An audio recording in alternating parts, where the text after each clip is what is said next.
Di situ justru menunjukkan bahwa itulah mengapa Yesus tidak dapat dikatakan sebagai Tuhan. Orang kafir. Jadi orang kafir, Yahudi, Nasrani, itu semua potensi-potensi yang ada pada diri kita. Menjangkau kemungkinan-kemungkinan baru dalam hidup kita, dalam keadaan terbuka dan dibuka, dalam keadaan apapun. Kenapa? Allah merencanakan yang terbaik untuk kita. Maka di dalam Kristen itu tidak ada nasib ataupun beriman kepada takdir baik dan takdir buruk. Enggak. Yang buruk itu datang dari setan. Tuhan tidak pernah mendatangkan keburukan. Karena di dalam agama saya yang dulu, ada takdir baik dan takdir buruk.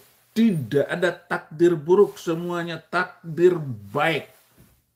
Nih, orang Kristen ini jangan salah pikir, ya, jangan salah berpikir, jangan salah duga terhadap Tuhan kita, karena yang mendatangkan kejahatan dan kematian itu hanyalah iblis dan setan.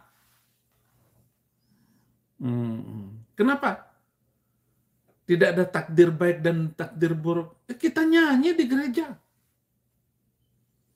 Tuhan Yesus baik, sungguh amat baik, untuk selama-lamanya Tuhan Yesus baik, baik adanya. Tidak ada yang buruk.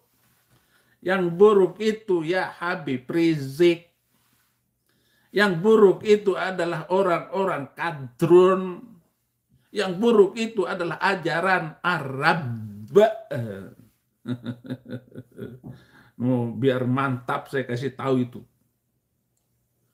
Ya. Jadi beliau mengatakan bahwa Tuhan Yesus itu mengajarkan kebaikan dan dia tidak mengajarkan kejahatan, karena kejahatan itu berasal dari iblis dan setan. Di situ justru menunjukkan bahwa itulah mengapa Yesus tidak dapat dikatakan sebagai Tuhan. Kenapa saya katakan bahwa dia tidak dapat disebut sebagai Tuhan? Karena ada yang lain yang menjadi tandingan daripada Yesus ini, yaitu iblis atau setan. Ya, menurut penyebutan beliau ini, iblis atau setan. Ya, sekarang yang menjadi pertanyaan adalah, apakah iblis atau setan ini adalah Tuhan? Tentu jawabannya bukan. Dia adalah makhluk. Nah, kalau dia makhluk, pertanyaan selanjutnya, siapa yang menciptakan dia? Yang dipastikan pasti bukan Yesus. Karena antara Yesus dengan iblis ini bertolak belakang ajarannya. Jadi ada lagi yang di atasnya Yesus dan iblis ini yang menciptakan mereka. Saya pikir sangat logika sekali. Ya. Ketika keduanya, satu mengajarkan kebaikan, satu mengajarkan kejahatan, berarti masih ada di atas mereka ini, ya, di atas keduanya ini yang menciptakan mereka berdua. Nah, di dalam kajian kita, meskipun disebutkan bahwa kebaikan dan keburukan itu semua datangnya dari Allah, ya, ketika dari diri yang satu keluar aku, rahasia, disinilah diajarkan semua asma-asma Allah, sifat-sifat kebaikan. Jadi sifat kebaikan dibawa oleh seorang khalifah yang disebut dengan manusia, ya, di mana pada diri manusia ini, selain jasad yang nampak di luar, di dalamnya itu ada jiwa. Di dalam jiwa itu ada ruh. Di ruh inilah nilai-nilai kebaikannya manusia itu. Dari mana nilai-nilai kebaikan itu? Dari rahasia, dari Rob, Al-Hakmi Rob. Ya, jadi masih ada lagi di atasnya ruh, namanya Rob. Ya. Jadi sekali lagi inilah yang menunjukkan bahwa, ya, dimensi ruh itu, dimensi Isa atau dimensi Yesus tidak dapat dikatakan sebagai Tuhan.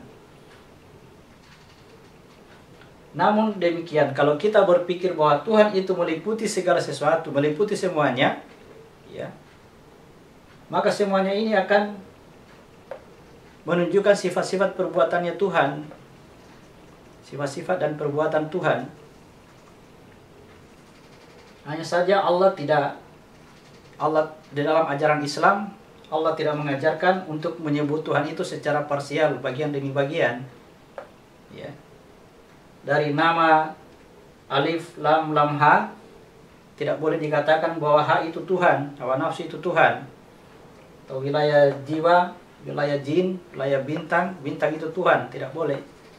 Wilayah ruh, wilayah bulan, ya, dikatakan ruh itu Tuhan, tidak boleh. Wilayah rahasia, wilayah matahari dikatakan ya, matahari itu Tuhan, tidak boleh. Itulah ajaran Ibrahim, ya, karena Tuhan itu meliputi semuanya, dari alam nyata yang sealam dengan jasad, kemudian alam jin yang sealam dengan jiwa, alam malaikat sealam dengan ruh, sampai kepada rahasianya.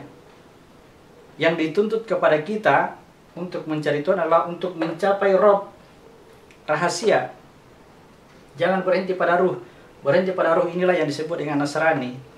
Berhenti pada jiwa ini yang disebut dengan Yahudi. Berada di sini disebut dengan orang kafir. Jadi orang kafir, Yahudi, Nasrani, itu semua potensi-potensi yang ada pada diri kita. Kita dituntut untuk bisa mendapatkan dimensi rahasia atau rob. Nah, ketika kita mampu melihat rob, siapa rob ini? Ternyata rob itu meliputi semuanya.